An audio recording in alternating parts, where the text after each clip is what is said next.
Hey everyone, on today's video I'll be doing an unboxing and review of the Polaroid Cube HD action camera. Okay, so here I have two packages. One is the camera and this other one is one of the mounts available for it. So let's start with the camera. Okay, so once open the box,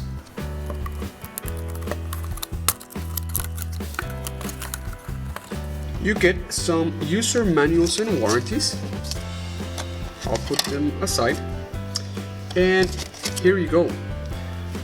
The actual camera that's being held by a magnet on the bottom of this plastic. And lastly, a tiny USB cable for charging and changing the settings of the camera. So let me talk about the camera and then we'll jump into the second unboxing.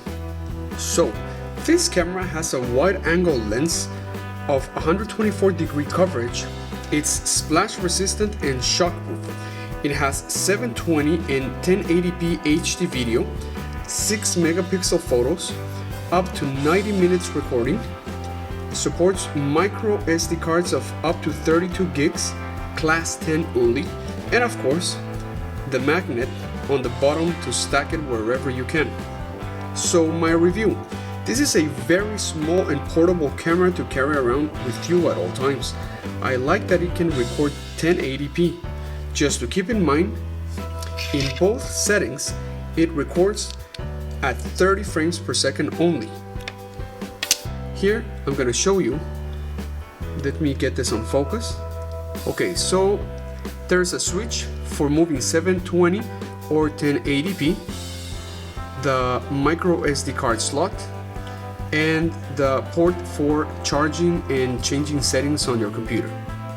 Video quality looks, in my opinion, great. Audio, on the other hand, it's okay. You can hear some noise.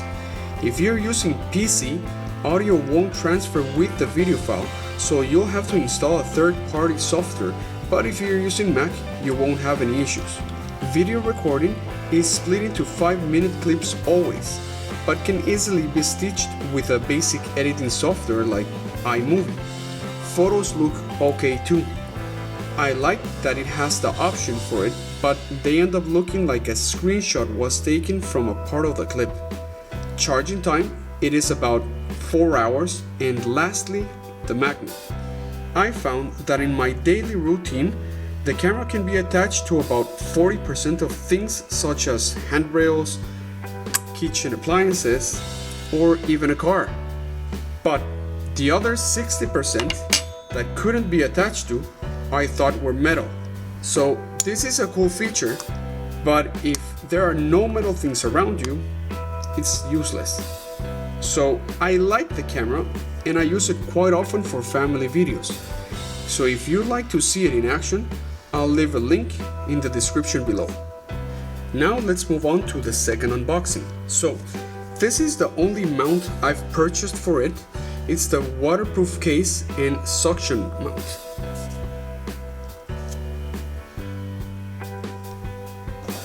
So again, once open the box, we'll find a user manual, the suction mount, and the case. So to place the camera inside, you just slide this button and pull 1 and 2. With this, the case is open. Let's place the camera inside, and same way we close it. 1, 2. Now this is closed. So this is how the camera looks inside the case. And as you can see, it has a metal button on the top, so you can operate the camera. Now let's mount it to the suction cup. So now we'll press both black parts at the same time until you hear a click. And here you go. It is ready to be placed on what Polaroid says, any flat surface.